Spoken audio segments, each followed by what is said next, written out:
Now, as I'm trying to think through a couple other things and trying to go through the the time period Yeah. with, I believe you're still with Jackson family, and they bought a vineyard, the Xena Crown Vineyard, Yeah. and you were asked about, when are you going to buy a vineyard? And at that time you were thinking Walla Walla. Yeah. Why were you thinking Walla Walla? Well, I've always been a Chardonnay fan, and I've always been a Bubbles fan, but I really wasn't a huge Pinot Noir consumer, but I was a big Cab consumer. So I have some friends up in Walla Walla that have been making wine up there for years, and they're making incredible wines. I really do. I'm a huge supporter of Walla Walla. I think, they're up and coming at a significant level. I think the quality is exceptional, and I kind of look at Walla Walla a little bit like I do, some of the areas of like Eola, where they remind me of Healdsburg 25 years ago or 30 years ago. They're Right. up and coming, and there's an opportunity there. And I think, I liked Cabernet. There was an idea there that maybe we'll go over there and buy a vineyard, or maybe plant something. Right. And the fun story is that Ken Kupperman, who is one of the greatest guys in the wine business, and he's kind of manages all the vineyards for Jackson family. We were giving a distributor a tour of the newly purchased Xena vineyard. So this was in 2012, I think 2012. It was fairly early on. And we gave him a tour to the distributor, and he pulled me aside and he goes, "When are you going to buy something?" And I said, "Well, I'm thinking about Walla Walla." And he goes, "Oh, you should really think about here in the Willamette Valley." And we kind of came around a corner blocked by some trees, and I looked across the way, and there was this beautiful home. It wasn't a vineyard, but it was a beautiful home that you kind of sat amongst all these hay fields, and there was a little orchard on it. And I said, "That's a beautiful piece of property." And he looks at me and he goes, "It's for sale." Oh no! And I said, "Oh my God!" So Chris Figgins taught me a long time ago that A+ wine comes from A+ vineyard land. So the first thing that we did is do the soil samples and see what's going on, because there wasn't a vineyard on it. It'd been hay for 30 years. Right. And so we did the soil samples, tested it, came back good. There's a really interesting story about that.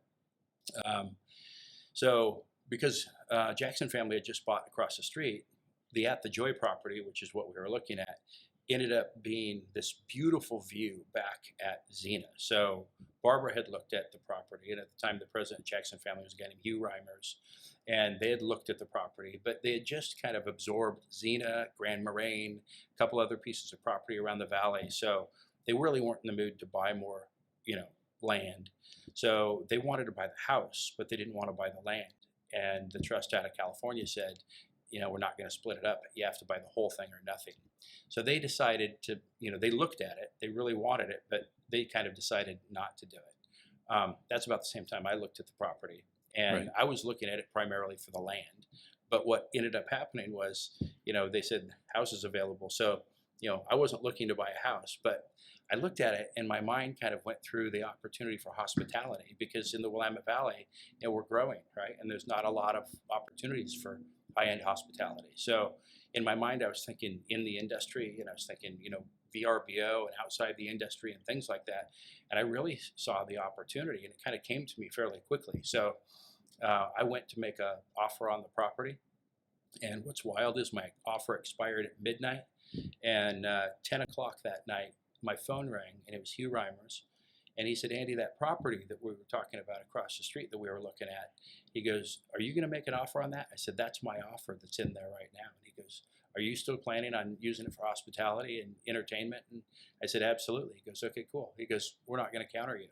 He goes, "I hope you get the property." Right. And that's it. So I view that completely as serendipitous, right? And Right. it was meant to be, because they could have easily outbid me, easily. And the opportunity, to the fact that I knew Hugh, the fact that he knew I was looking at the property, that he had my cell number and called me and said, "What are you going to do with this property?" Right. And they said, "Green light, go for it." I think it just allowed me the opportunity to really begin, that next chapter right then and there. And then that kind of falls in line when you went to buy Windfall, That's correct. right? That's correct. So go ahead. So 2018, Rita Wolf, who's one of the greatest people in the Willamette Valley, I think she's wonderful. She was looking around for property, and she called and said, "Hey, I found a piece of property. It's 117 acres. It's all forest. Beautiful piece. It had been owned by a blueberry farm family for the last 100 years, and so it hadn't been available. But they wanted to take advantage of, they can't plant blueberries on a hillside. They have to do it on the flats. So Right. they were just taking advantage and cashing out of some of the pieces of property that had just been forest land for them. So again, a beautiful piece of property that had ironically would have been gone years ago if it wasn't under the ownership of a family that had owned land there forever. And the opportunity to go in and make a full price offer on that property the Monday after Rita told me about it, there were three other full price offers on the property. And the only reason they accepted my offer versus some of the other offers was because I had already owned a property in the valley. So if you go back all the way to 2012-13, when we bought at the Joy Anahata property, if it wasn't for that phone call, that allowed me to get that property, it really was also that phone call that allowed me to get Windfall. Right. So it's really exciting. So, at the Joy Anahata is a 30-acre piece, and the new property is 117 acres, and we just finished planting it to 55 acres, and half Chardonnay and half Pinot Noir, and a little bit of Meunier in there, so you can kind of get an idea of what we might be doing off of that property. So yeah, really, just kind of one of the reasons we named. I wanted to name the vineyard Serendipity, but it just seemed too whimsical for me, and so looking up the synonym for serendipity, the first thing that comes along is windfall.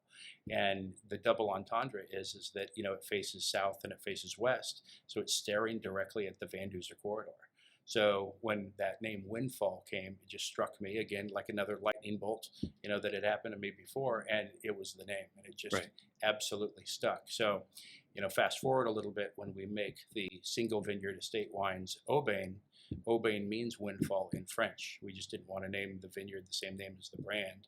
And Aubaine is doing single vineyard stuff off of Anahata now, and eventually we'll do single vineyard estate off of the Windfall property as well. So that's Right. why we did the name Aubaine.